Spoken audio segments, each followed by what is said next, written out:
Hello everyone. Holocaust Remembrance Day commemoration. Usually at this time, FIDF is leading our From Holocaust to Independence mission. These missions take FIDF supporters to the Jewish people's darkest days in Poland and then through to their ultimate triumph in Israel.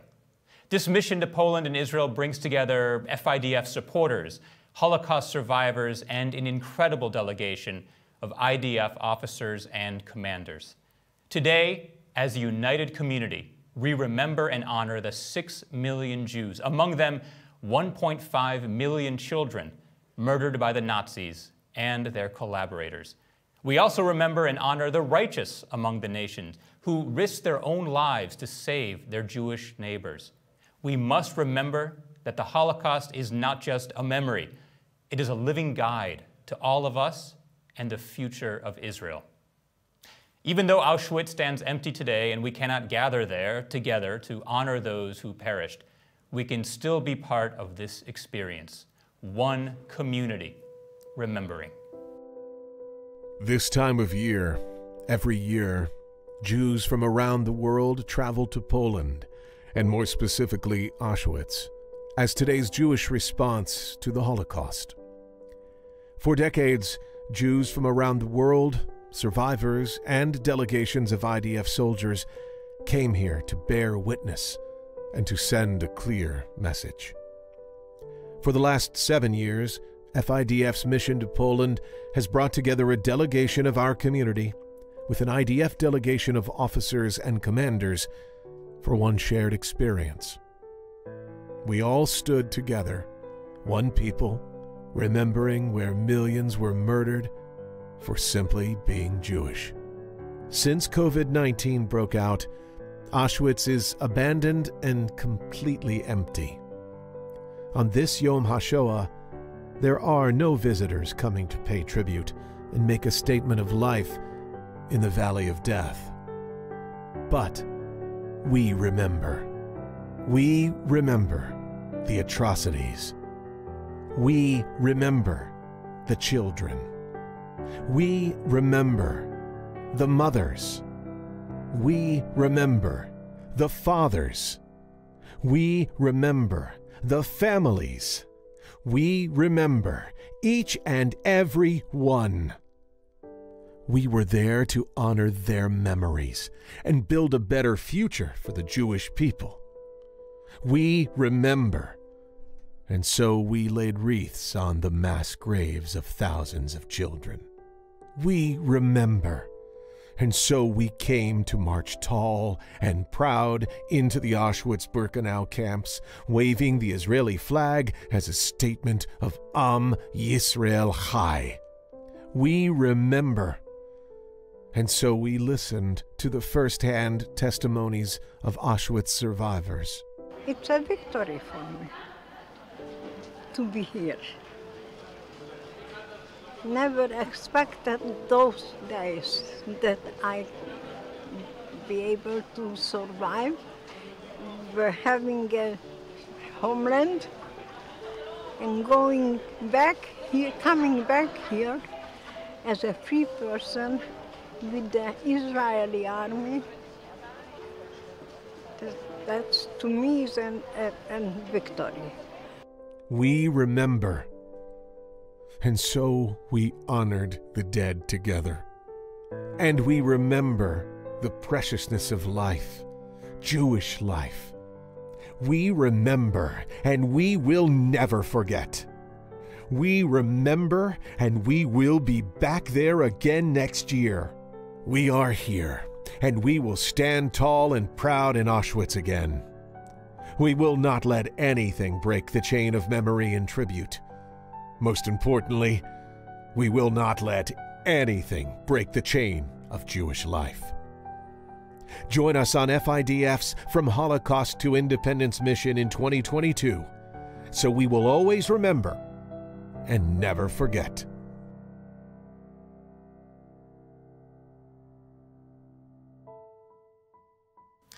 That was some incredibly powerful footage from what I know is a very powerful trip. Earlier this week, I visited Cheryl. FIDF's very own Poland mission tour guide and educator. She talked to us about her personal story and her experiences leading FIDF's From Holocaust to Independence missions. Let's meet her.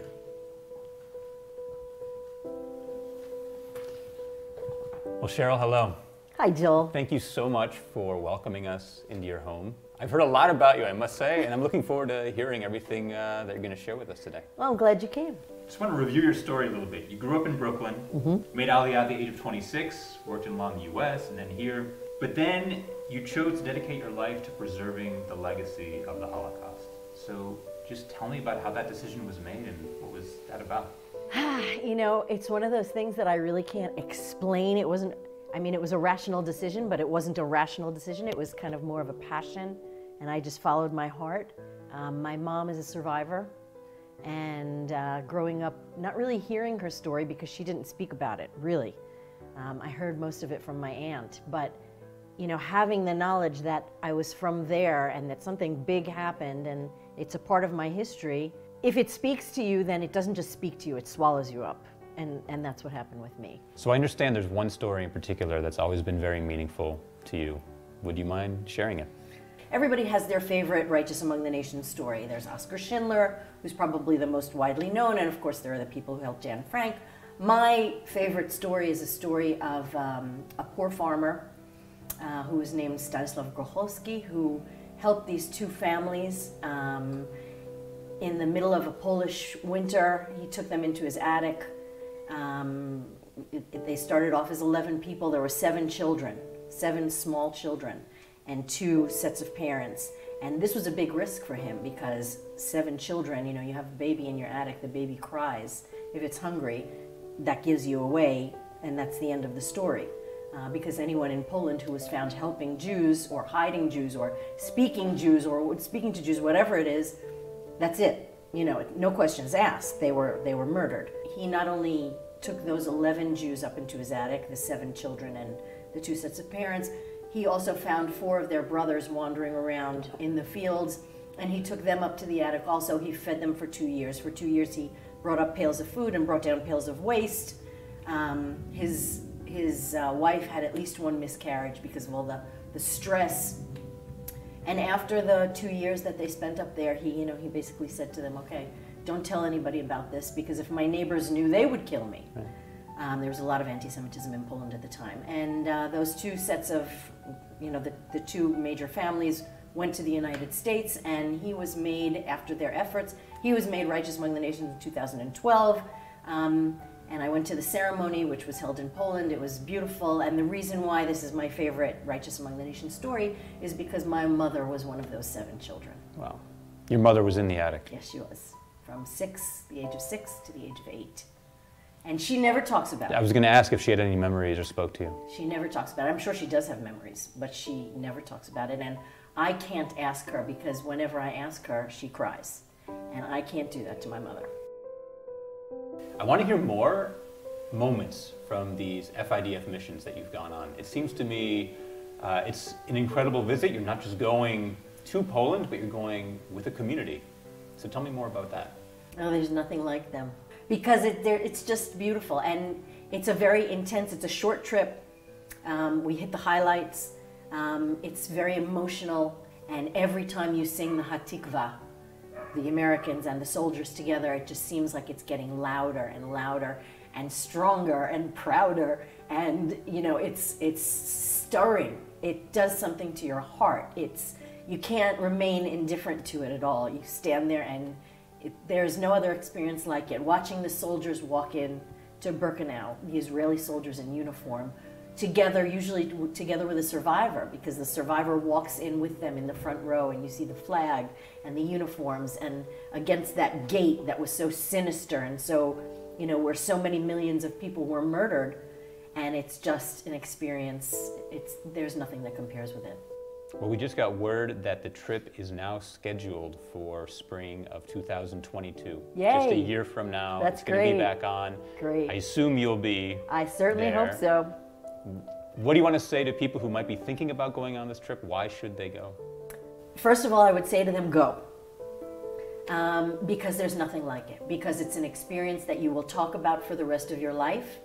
You'll look back on it, you'll treasure it, because you're experiencing the history of the Jewish people, you're experiencing a low point in the history of the Jewish people together with the highest point that you can reach, because the trip is not just Poland, it continues in Israel. After being in Poland, when that plane touches down on Israeli soil and you come out of the plane and the music is playing and everyone is doing a hora, you know, with the survivors in the middle and everybody is dancing. Or when you get on that plane and you see the symbol of the Israel Defense Forces.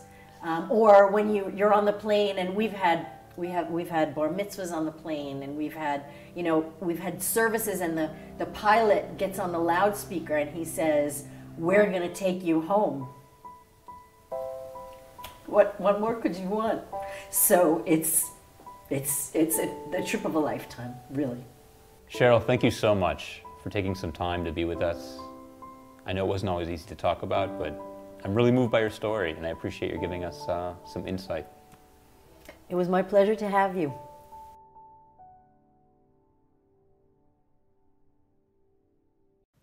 I hope you all have the opportunity to meet Cheryl in person next year when we commemorate Yom HaShoah together in Auschwitz on the 2022 FIDF From Holocaust to Independence mission.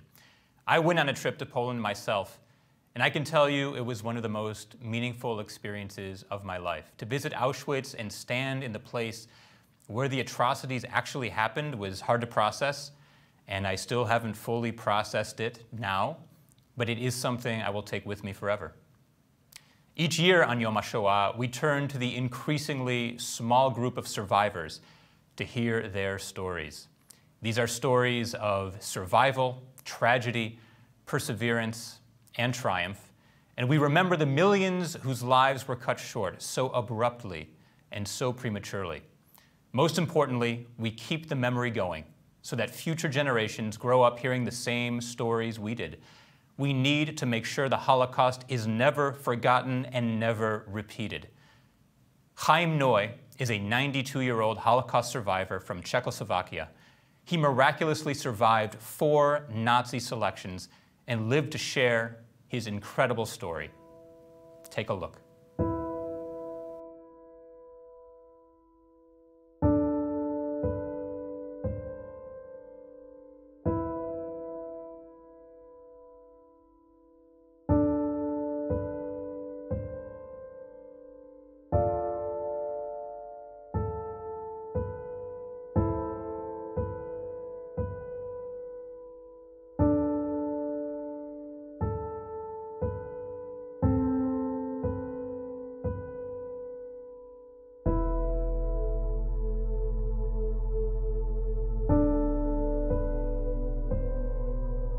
דודה פייגה הולכת עם תינוק על הידיים, מגיעים למנגלה. שמענו שנתנה צעקה, אני עוד צעירה, אני יכולה לעבוד. אבל היא שלח אותה ימינה.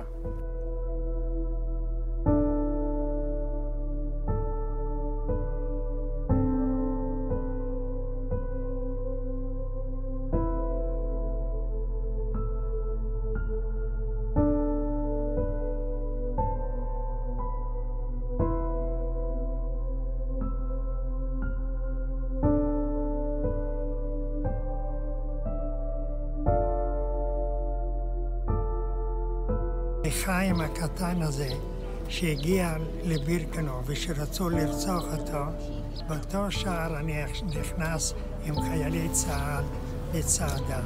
אין יותר גאווה, אין יותר שמחה בלב, עד כדי מאוד שמחה.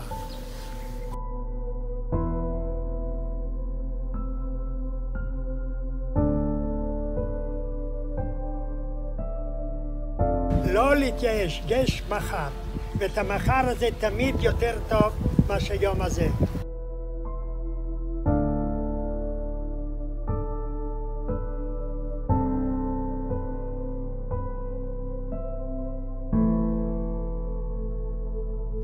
I'm now joined by Chaim's grandson, Sgt Omar. He currently serves in the IDF's Paratroopers Brigade. Sgt Omar, thank you so much for being here. Thank you for inviting me. So, both of your grandparents are Holocaust survivors. Can you just share a little bit with us about their stories and how that influenced you? Absolutely. My grandpa Chaim grew up in a small village in what used to be Czechoslovakia. When he was relatively young, the Nazis came to town and started collecting, gathering the Jews around. His mother took him and his youngest brother and sent them across the river to his uncle's house. He took his younger brother, ran across the river, and when he got to the river, he figured out he couldn't make it through with his younger brother on his back. He made a tough decision, sent his brother back to his mother, and that was actually the last time he saw him or the rest of his family. He made it through the river to his uncle's house and lived there for a period of time, but when the Nazis came to his uncle's village, they gathered them around. My grandpa ran away and got caught and was sent to a ghetto and then to a couple of concentration camps. He went through 4 different selections with Mengele. He made it through, got liberated, and made Aliyah and moved to a kibbutz in the Kinneret. Did you grow up hearing these stories? I mean, how much were these talked about? Because these are very personal and dark stories. Dark stories. My grandma, Chaya Zichronai Bracha, actually has an incredible story. She grew up in the woods. She was about 2 or 3 years old. And when the war ended, she and her family made Aliyah to Israel as well. And it was talked about when I was a kid growing up, but it wasn't so much talked about when my dad was younger. My grandpa and my grandfather didn't actually share their stories with the family when my dad and his brother and sister grew up, because as you said, it's personal, it's dark, it's not something a kid is used to hear, especially not back 40, 30 years ago. It wasn't that much talked about, but my dad was relentless, and so was his brother and sister, and they were nudging and nudging until my grandfather and grandmother caved in. And they caved in, they told the stories, and I actually grew up in a much different household where it wasn't frowned upon to talk about the Holocaust. It actually welcomed, and I was always welcome to ask questions when I was in the appropriate age. When it came time for you to join the IDF, did hearing those stories influence your viewpoint on joining the army? Definitely. My family sacrificed a lot in order to make Aliyah and in order to have a house in Israel. And I figured out this is my way to give back to Israel. This is actually my duty to give back to the country that my grandpa and my grandma fought for and worked so hard to get to. And that's the reason I became a combat soldier. That's the reason I became a soldier, a sergeant, and hopefully soon an IDF officer.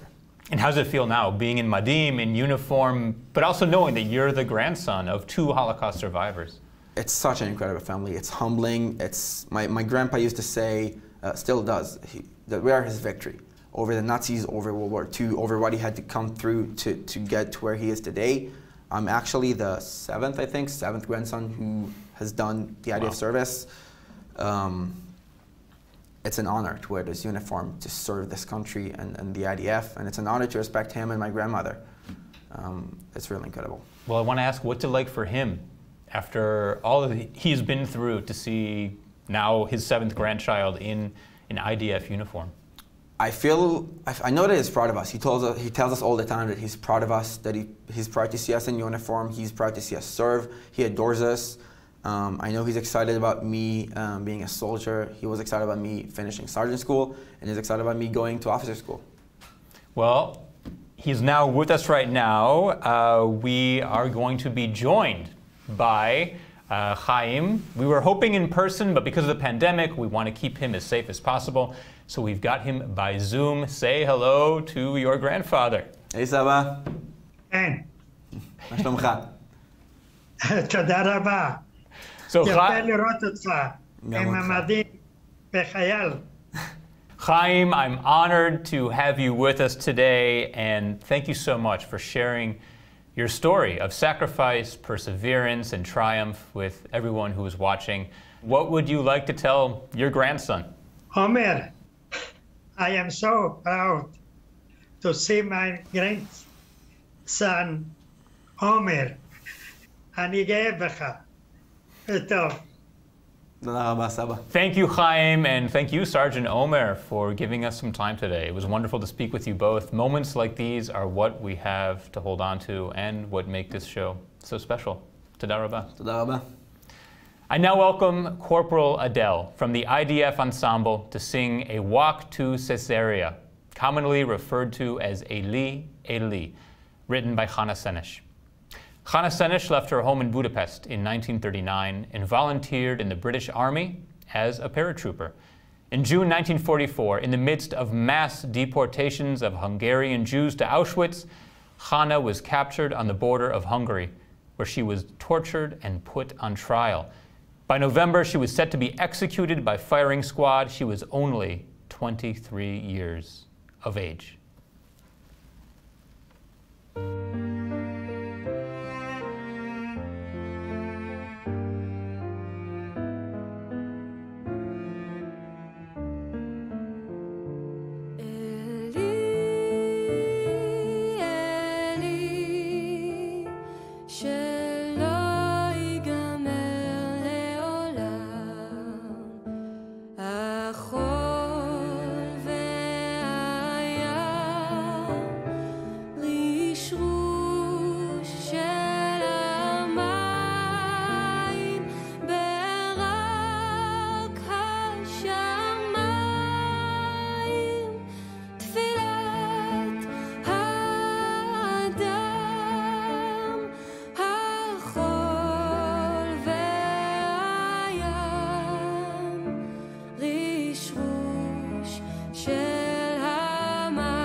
Thank you, Corporal Adele, for your moving and beautiful performance.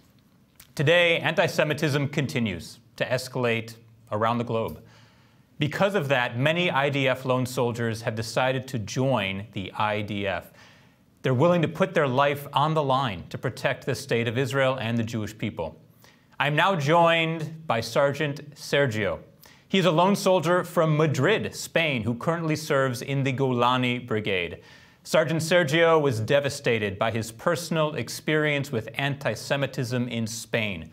So he decided to leave his family, friends, and everything familiar to him in order to serve in the IDF.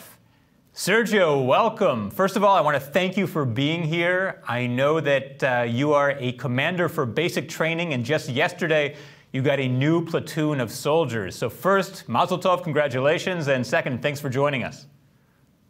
Thank you very much. Thank you. So I want to go right to your story. In February of 2019, you chose to make Aliyah and draft to the IDF. What made you decide to join the IDF and become a lone soldier? What pushed myself to make Aliyah, learn Hebrew, and join the IDF was basically that I used to deal with a lot of anti-Semitism when I was back home in Spain. So for me, it was a way to fight against anti-Semitism, and that's basically what pushed me to join the IDF. So what was it like growing up in Spain as a Jew? In Spain, as a Jew, all the synagogues are hidden. They look like regular buildings. No one knows the synagogue there. People wearing kippahs, wear hats to cover the kippahs so no one would get assaulted or insulted in the streets. I mean, I must admit, this is shocking to hear, because I think of Spain as a very modern country, and to hear that you're living basically Jewish in secret, it's shocking. Can you describe to us what anti-Semitism that you personally faced? Mostly in high school. For example, when Tugetan was going on, stuff like having my swastika written on my backpack, or just insults in the hallway, or even like physical stuff, you know. So this is during Operation Protective Edge, and people were drawing swastikas on your locker and your backpack. That's astounding, and I would understand why you would leave. I want to ask you, how does it feel after facing all of that to now be serving in the IDF? It feels great. It feels like I'm doing what I'm supposed to do, which is serving my country and protecting the Jewish people. So yeah, it feels great. Well, thank you, Sgt Sergio, for giving us some of your time and sharing your story, and for sharing your values with us. The country is better for it. We are so thrilled that Israel is now your home. Sergio's story is a crucial reminder of the all too often stories that we continue to hear from around the world day after day. These stories are the constant reminders of why we all need to preserve the legacy of the 6 million lives lost and never, ever forget. Sergio, thank you so much for being with us today, and thank you, all of you at home, for joining us for this special FIDF Live Yom HaShoah Remembrance event.